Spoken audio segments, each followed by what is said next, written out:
One of the most iconic pieces of filmmaking gear is the clapperboard, also called a slate. There's actually quite a few rules relating to the slate. It's fascinating.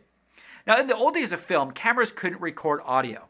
Audio had to be recorded separately from the camera and then synced together with the video in post-production. So they needed something that would make a very brief and distinct noise that could be easily matched up with the clear visual. And that's really all you need for a slate. Sometimes I'll use an app that just has a flashing light that also makes a noise. And if there's no slate or app, you can even just clap your hands. It does the same thing. Just make sure that you could always see the slate clap, especially in tight shots like this one. One of the benefits of an app or a physical slate over something quick and dirty like a hand clap is that you can write key information at a glance. The date, the director, the scene information, the camera operator, frame rate, and so on. And as we talked about previously, the slate should be the first frame of the video clip once the camera is rolling. That way the editor can quickly navigate and find scenes or identify the production by just looking at the thumbnail of the slate in editing. Some apps even allow you to record information about each take that you can then send back to the edit, almost like a tool for script supervisors. Adobe's free Live Logger app does a great job at this, although it wasn't around when we filmed The Assurance. I've always used an app called Movie Slate. It has tons of features, allowing you to input camera data and all kinds of information for the whole production and for each take.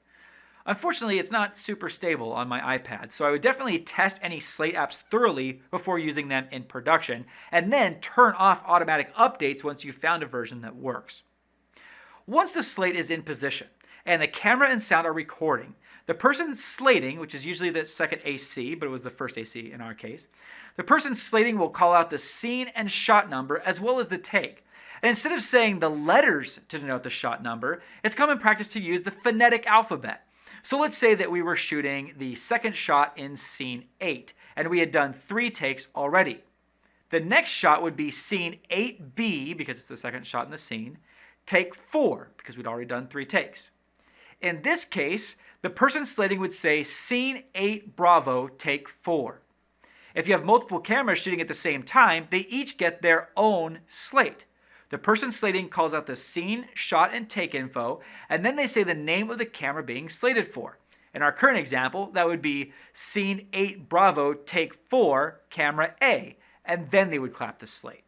Then they would move into position to slate for the next camera, as if it were the main camera, and give it its own slate, noting the new camera name, camera B or whatever. Sometimes when shooting, there's just magic happening, and you can't take the time to slate or else it would be missed. This is often the case when dealing with atmospherics like fire or smoke, or maybe in documentary situations when something amazing is just happening spontaneously. And maybe if you're also dealing with the uncontrollable, like babies or animals. In those cases, you do what is called a tail slate, where you slate at the end of the shot. And you typically hold the slate upside down in that case as well. With tail slates, you can capture whatever magic is going on and still give the editor a point to sync audio and video, as well as let them know what scene and shot that was for. Now, what if you aren't shooting audio, just video? This happens all the time and is referred to as an MOS shot. To indicate an MOS shot to the editor, the slate is not clapped, and the hand of the person operating the slate is placed in the middle of the slate like this. That way the editor doesn't spend any unnecessary time searching around for the audio that should accompany that clip. Sometimes when the person slates, they'll fumble. They might make a mistake somehow. They might get the wrong scene information or forget to update which take it is, or fumble a bit when they clap the sticks.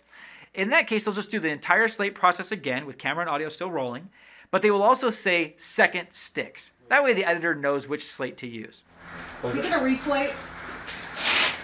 Control take 3? Yes. Second sticks, take 3. One other rule of thumb when slating next to an actor's face, use soft sticks. Basically, soft sticks means to clap softly when slating. 9 Delta, take 1, soft sticks. Everything else about the slate is still the same because you gotta slate the shot, but it's just done a little bit more gently. Soft sticks. Having a clapperboard clapped in your face while you're getting ready to perform a scene is jarring and can take actors out of character. In the upcoming training series on editing, we'll look at how to sync audio and video, and we'll be reminded why slating is so important. And from my experience as an editor, I can tell you that's kind of annoying when you work on a project that has random shots without slates. You don't know why they were shot or what to do with them. So always slate your shots and use a slate with scene information wherever possible.